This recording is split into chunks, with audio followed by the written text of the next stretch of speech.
love doesn't always whisper, it roars. Sometimes it comes dressed in red lipstick and bulletproof confidence. Sometimes it tastes like danger, and sometimes it burns like war. For some, love is peace. For others, it's a battlefield.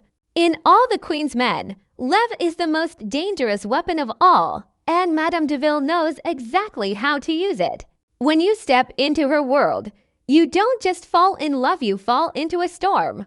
Every glance has meaning, every smile hides a threat, and every embrace could be your last. Because in this world, danger isn't the opposite of love.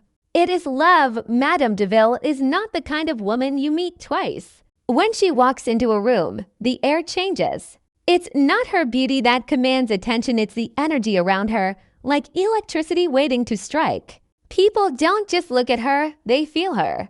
She carries the kind of power that makes you want to stand closer, even when you know it could burn you. She understands something most people don't. Fear and love live in the same house. The same eyes that can make you feel safe can also make you tremble.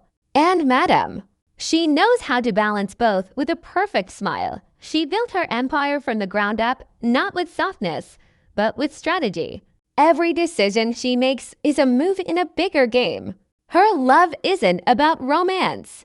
It's about control. It's about knowing who has the upper hand when hearts are on the line. She's not looking for flowers or promises, she's looking for power that matches hers. The kind of connection that makes your pulse race and your mind question everything you thought you knew about loyalty. Because in her world, love is never gentle. It's fierce, it's raw, and it demands respect. There's something magnetic about danger. It pulls you in even when every part of your body is screaming to run. Madame understands that better than anyone. She knows that sometimes people mistake fear for passion, and maybe that's why they can't stay away from her. She doesn't beg for love, she earns it through presence, through strength. When she looks at someone, it's like she's reading their soul, finding the weakness they try to hide. And when she loves, she doesn't give halfway. She gives all of it, the chaos, the fire, the unpredictability. Because she believes love should feel alive, even if it hurts. Every moment around her feels like standing too close to a flame. The people in her life, men who crave her attention, enemies who crave her downfall, are caught in the same trap. They want to possess her, but you can't own a storm. You can only survive it. That's the beauty and danger of Madame DeVille. She doesn't fall in love. She declares war. And if you find yourself in her heart, you better be ready to fight for your place. Because in her world, love doesn't heal, it tests you. It demands blood, loyalty, and silence. But behind the sharpness, behind the perfectly crafted armor, there's a heart that once believed in something softer. Before the crown, before the chaos, there was a woman who just wanted to be seen not as a queen, not as a threat, but as someone worth loving without fear. That part of her still exists, hidden deep, waiting for someone brave enough to find it. Yet she knows the truth too well. In her world, softness is weakness, and weakness is death. So she buries it under diamonds, ambition, and the kind of love that cuts deeper than any blade. Because for Madame DeVille, danger isn't something to avoid, it's something to love. It's the spark that keeps her alive. It's the language she speaks when words fail. It's her way of saying, if you want me, you'll have to bleed for me. And maybe that's what makes her unforgettable. Maybe that's why people can't stop watching her fall, rise, and rule again. Because deep down, everyone wants to believe that love, no matter how twisted, no matter how painful, can still be beautiful if it burns bright enough. Power has a rhythm, and Madame DeVille dances to it better than anyone. It's not about the sound of her heels clicking on marble floors or the sharpness of her words, it's about the way she moves through silence. She doesn't need to raise her voice. Her presence alone speaks louder than any threat. The men around her know it too. They lean in when she talks, not because they want to, but because they have to. She pulls them in like gravity. Every gesture, every glance, every pause, it's all deliberate. Because Madame understands something that most people never learn. Love and control are twins wearing different faces. One makes you stay, the other makes you surrender. To her, danger is not a warning, it's a connection. The tension before a betrayal, the heartbeat before a confession, the stillness before a gunshot, those are the moments where she feels most alive. It's not about survival anymore. It's about emotion that refuses to die quietly. She's drawn to chaos because it reminds her that she's still human. The world taught her to be untouchable, but in the heat of danger, she finds a strange kind of intimacy. It's the closeness of knowing someone could destroy you, and still letting them close enough to try. That's not weakness, that's trust born from war. Every man who comes near a madam thinks he's strong enough to handle her fire. They think they can tame her, change her, or save her. But madam isn't a woman to be saved. She's a force to be met. And when they realize that, it's already too late. She doesn't break hearts the way people expect. She teaches them lessons they never recover from. She shows them that love can be both a weapon and a wound. That sometimes affection comes with a blade hidden behind a smile. And even when she walks away, a part of them stays chained to her memory, still hearing her voice in the dark, whispering promises that were never meant to be kept. Her relationships are never about romance, they're about reflection. Each man is a mirror, showing her the parts of herself she tries to bury. The protector, the manipulator, the dreamer, the destroyer, all of them live inside her. And when she sees herself through their eyes, she remembers why she built her empire in the first place. Power isn't just about control, it's about safety. In her past, love made her vulnerable. It left bruises that didn't fade. So now, she rewrites the rules. She doesn't wait to be loved. She decides who gets to love her and how much it costs. But even queens get lonely. There are nights when the crown feels heavy, when silence echoes too loud. She sits in her grand home, surrounded by gold, success, and shadows, wondering if power can ever replace peace. The city outside keeps moving, cars, lights, sirens, but inside, time stands still. Her reflection stares back at her, reminding her that being untouchable also means being alone. It's the price she pays for being unstoppable. Because when you become the danger, no one dares to hold you.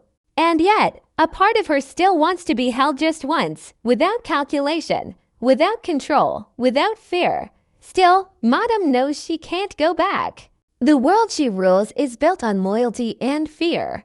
If she lets her guard down, even for a moment, the wolves will circle. So she sharpens her edges again and hides her softness behind that fearless smile. The woman who once wanted love now only trusts war. Because war doesn't lie. It doesn't pretend. It takes everything from you, but at least it tells the truth. And that truth, as brutal as it is, feels more honest than love ever did. In the chaos of her world, every fight, every betrayal, every whispered threat, it all becomes her language. She doesn't speak love with flowers or soft words. She speaks it with loyalty tested through fire. She speaks it through eyes that never flinch, through hearts that bleed together and still keep beating. And maybe that's why people can't look away from her story. Because somewhere deep down, we all understand that love and danger aren't opposites. They're the same energy, just pointed in different directions. And Madame DeVille, she doesn't just understand that truth, she lives it. Every day, every breath, every heartbreak. Because for her, love was never meant to be safe. It was meant to be felt. And in her world, feeling something that real, that powerful, that close to destruction, is the only way to know you're still alive. There's a silence that follows power. It's not peace, it's the kind of silence that comes before thunder. Madame DeVille lives in that silence. Every day, she walks the line between affection and destruction. To her, love isn't a promise, it's a strategy. She doesn't fall in love by accident. She wages it like a war. Every look, every word, every touch is a move on the battlefield. And when she loves, she doesn't just give herself, she takes something back. Because in her world, love without power is just surrender. And Madame DeVille has surrendered enough for a lifetime. She's learned that people don't always fight to win. Sometimes they fight to be seen. That's what makes her dangerous. She understands the emotions behind the attack. When someone tries to hurt her, she sees the love hiding underneath. When someone betrays her, she feels the fear that caused it. That's why she never reacts with weakness. She turns pain into calculation, heartbreak into armor. Every wound becomes a lesson, every betrayal a blueprint for control. And yet, somewhere beneath that unshakable strength, there's a flicker of something she can't kill: the memory of what it felt like to love without defense. Madam's world runs on loyalty, but loyalty is fragile when love gets involved. The people closest to her don't just serve her, they orbit her, caught between devotion and desire. They want to protect her, but they also want to possess her. And that's where the war begins, not on the streets, but in the heart. When love turns into power, every gesture becomes a negotiation. Every act of kindness feels like a test. The line between lover and enemy disappears. She can feel it in every conversation: the hesitation, the fear, the need to prove something. No one ever says "I love you" in her world. They say, "I'll fight for you," and she believes them, even when she knows that fighting for her usually means dying for her. War has a strange beauty when you've lived long enough inside it. It sharpens the senses, makes every emotion burn brighter. Madame doesn't chase chaos for the thrill, she chases it for the truth. War strips people bare. It shows who they really are. And in that rawness, she finds something real. When bullets fly, masks fall off. When tempers rise, lies crumble. And for a moment, she feels closer to honesty than she ever does in peace. Because peace is full of pretending, of false smiles and fragile promises. War, on the other hand, demands truth. It may destroy everything, but at least it never hides what it is. There are nights when she remembers the ones who stood beside her and fell.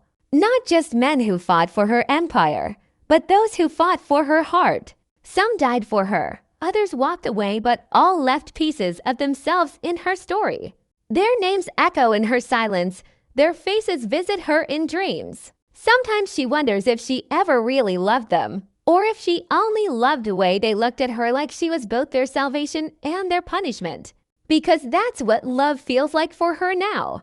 A battle no one wins, only survives. Still, she doesn't stop. She can't. The war is the only thing that keeps her alive. When she commands her world, when she gives orders, when she faces her enemies, there's a part of her that feels unstoppable. That rush, that fire, that absolute control, it fills the space where love used to live. And maybe that's the secret she never admit. She doesn't crave affection anymore. She craves resistance. She wants someone who can fight her and still stay. Someone who can take her anger, her power, her darkness and not run. Because only in conflict does she feel connected. Only in danger does she feel known. People call her cold, but that's because they mistake calm for emptiness. She feels everything too deeply, that's the problem. Every betrayal cuts through her skin. Every lie echoes in her chest. But she learned long ago that emotion doesn't belong on the surface. It belongs in the fight. So she bleeds quietly, loves violently, and forgives slowly. Her heart is a weapon, and she wields it like one. To love her is to go to war, and most people don't survive it. But the few who do, they understand her better than anyone else ever could. Because for Madame DeVille, war isn't just survival, it's intimacy. It's the only way she knows how to touch someone without losing herself. It's not cruelty. It's connection. It's her way of saying, "I see you. I trust you enough to fight you."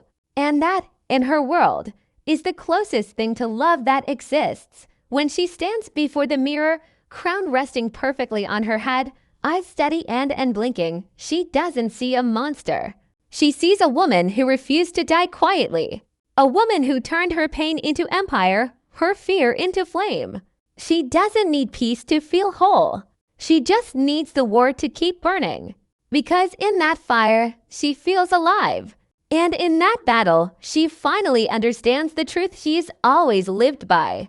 Love and war were never meant to be enemies. They were always the same story told with different weapons. There comes a point when even the strongest woman looks at her reflection and wonders if the crown is made of gold or gilt. Madame DeVille has reached that point more times than she ever admit. The nights are long and the city never truly sleeps. Behind the glass walls of her empire, she stands alone, surrounded by silence that hums like an old wound. The wars have been fought, the enemies buried, the lovers gone. But the question remains, did she win, or did she simply survive? Power fills her hands, but her heart feels heavier with every victory. Because power can protect you from the world, but it can't protect you from yourself. Madame learned long ago that survival has a cost. You don't just lose people, you lose pieces of yourself. Every time she chose strength over softness, she buried a little more of the woman she used to be.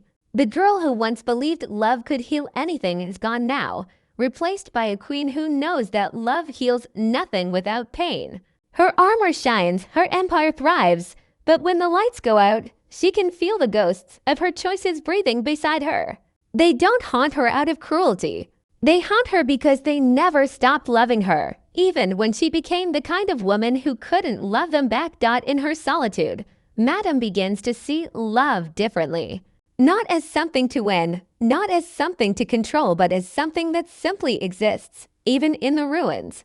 The men who fought her, the ones who tried to save her, even the ones who betrayed her, they all loved her in their own broken way. And maybe that's what makes love dangerous. It doesn't care who deserves it.